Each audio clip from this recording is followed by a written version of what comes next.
مرۆڤێک کە خاوەنی تەقوا و دین بێ با فەقیر و بێدەسەڵاتیش بێ لای خوا خێرترە لە پڕایی زەوی لە مرۆڤانێکی دەسەڵاتداری دۆڵەمەندی بێ ئیمانی بێ تەقوا. ئەوە مفاضلەیە لای خوای پەروەردگار. بۆ مەخەڵەتێ دەسەڵاتی هەیە، بۆ مەخەڵەتێ خەڵکی لەگەڵا، بۆ مەخەڵەتێ دۆڵەمەندە، نەخێر کە تەقوای خوای پەروەردگار نەکات هیچ قیمەت و وەزنێکی نییە لای خوای گەورە. کەواتە نەچیت تۆ دەسەڵاتێکت هەبوو، خەڵکێکت لەگەڵ بوو، یا دەوڵەمەند بووی و ماڵ و سامانت هەبوو، یا خاوەنی عەشیرەت بووی، یا خاوەنی حیزبێکی گەورە بووی، گاڵتە بکەی بە خەڵکانی فەقیر و هەژار و بێدەسەڵات. لا يسخر قوم من قوم، هیچ قومێک با گاڵتە بە قومێکی تر نەکە. بەڵام بەداخەوە کەسانێک هەیە کە بێ ئیمانن، کە منافقن، گاڵتە بە ئینسانی ئیماندار دەکەن. ئەوەتە بەلای نوح پێغەمبەردا دەڕۆیشتن عەلەیهی السەڵات وەسەلام و گاڵتەیان پێ دەکرد. قال إن تسخروا منا فإنا نسخر منكم كما تسخرون. نوح عەلەیهی السەڵات وەسەلام فەرمووی کە ئێوە گاڵتە بە من بکەن، ڕۆژێک دێ من گاڵتەیەکی ڕاستەقینەی بە ئێوە دەکەم. کاتێک کە سەرپێچیان کرد قەومەکەی لە فەرمانی خوا، لایاندا لە تەنها پەرستنی خوا، پەروەردگار ئەمری بە نوح کرد دەستکا بە دروستکردنی کەشتیەک و چێش ئیمانی پێی هێناوە لەگەڵی سواری ئەم کەشتیە بێ. دەشتاییەکە، وشکانیەکە، نەڕووبارە و نەبەحرە و نەکانیاوە و نەباران و لافاویشە، خەریکی دروستکردنی کەشتیە. ئینسانی بێ ئیمان کە ئیمانی بە ئایەتەکانی خوا نییە و لە هەڕەشەکانی خوا ناترسێ گاڵتەی لێدەهات. بۆچی تام کەشتی ئەی نوح؟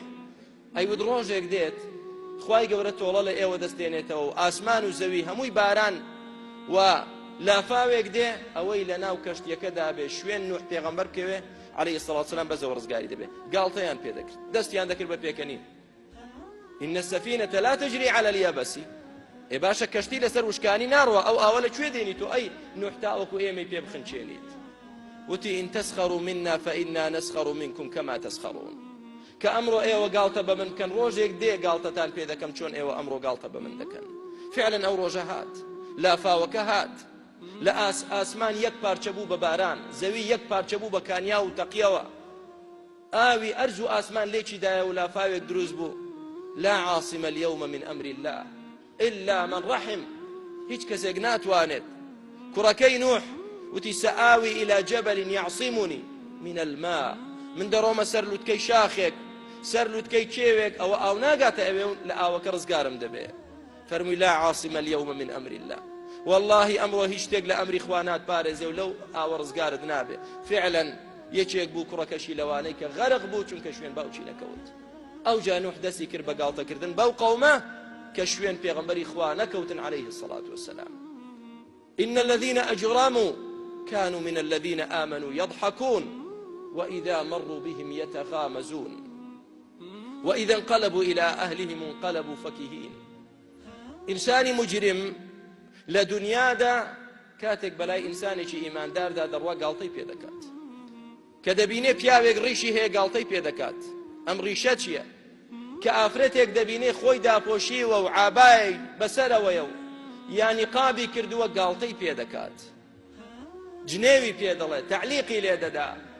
ئەمە چییە؟ نەتەقیتەوە. ئەم خۆداپۆشینە چییە؟ بەم شێوازە ئافرەتێکی سافرەی بەرەڵای بەدڕەوشت ڕێزی لێ دەگیرێ لە ناو ئینسانی مجرمدا، بەڵام ئافرەتیش کۆمەندی بە ئەخلاقی بەڕەوشت کە خوا خۆشی دەوێ و ڕێزی لای خوا هەیە لە ناو کۆمەڵگای ئینسانی مجرمدا ڕێزی نییە. بەڵام ئایا کارەکان تاسەر وا دەڕۆن ناوەڵڵا؟ فاليوم الذين آمنوا من الكفار يضحكون على الأرائك ينظرون هل ثوب الكفار ما كانوا يفعلون. ڕۆژێک دێت کە ئیمانداران بە ئیسراحەت دانیشتون لە بەهەشدا و دەبینن ئینسانی مجرم و کافر فڕێ دەدرێنە ناو جەهەنەمەوە بە سوچی، ئەو کاتە ئیمانداران گاڵتەیان پێ دەکەن. کەواتە باوریابین گاڵتەکردن بە ئینسانی موسڵمان صفەتی ئینسانی مجرم و منافق و کافرە. هەرچەندە خۆت بە موسڵمان بزانی، هەرچەندە بێیتە ماڵی خوا، هەرچەندە حەجت کردبێ، هەرچەندە نوێژ بکەی، سوێن بەخوا گاڵتە بە ئیسلام و موسڵمانان بکەی، قسما برب العالمين تو مسلمان نيتو كافريت قل أبي الله وآياته ورسوله كنتم تستهزئون لا تعتذروا قد كفرتم بعد إيمانكم.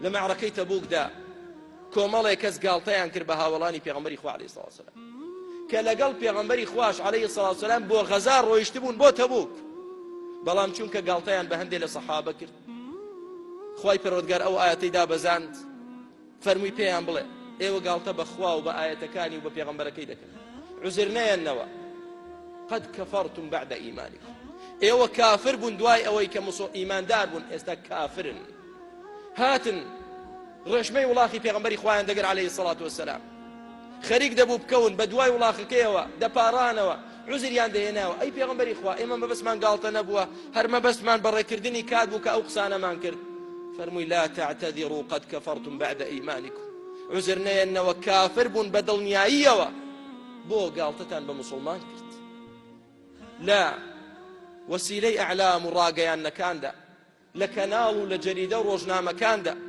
كسانيشي بناو روشنبيري مسقفي بيامنيري منافق دزدكن بقالتا كردن بمسلمان دزدكن بقالتا كردن بدين إسلام بريش بحجاب بمزقود بجماعات بادل نيابن أوانا كسانيشي منافق وكافر بابا ونخلتك كذا أشهد أن لا إله إلا الله منافق لو شاتر ديود أشهد أن لا إله إلا الله وأشهد أن محمد رسول الله ولقلب يغنبري خواب وغزاج درويشت بلام قد كفرتم بعد إيمانكم إنسان قدري خوي بزانت ديني خوا زور لو قورترا خواي پروردگار زور لو قورترا تويشي بچوچي كم بيت قالت بدينك خوا يا بإيمان داران وبندكاني خواي قور بكيت إن الله يدافع عن الذين آمنوا خواي قور خوي دفاع لإيمان دار دكا نكي هلبكي اگر حزبكي تو دا صلاتي همو دنياي هبه دا صلاتي خواي قوري نابت خواي قور الزليل دكا سرشور دكا وريابا كواتا او نخوشيه ككوملقات يك دادات تفرق دروز دكات نخوشي قالتا كردن بمسلمان انساني كافر ومنافق قالتا دكا چونك كافره بلام توي مسلمان دروز نيه بهيت شوازيك بوت كقالتا بإنساني شي مسلمان قالتا كردنت بمسلمان وبكم داناني تاواني شي زور قوريه پیغمبر إخوة عليه الصلاة والسلام فرموي بحسب امرئ من الشر أن يحقر أخاه المسلم اگر إنسان هيج گناه تاواني شي نبي او اندي بسا كإيمان داري شي مسلماني براي خوي بكم دابنه بكم سيري بكا خوي بقورة دابنه او بكم سيركا هيج تاواند نبي بس او بس تبو او يبدبات جهنم اخوة بنامان دا والحمد لله وصلى الله وسلم على رسول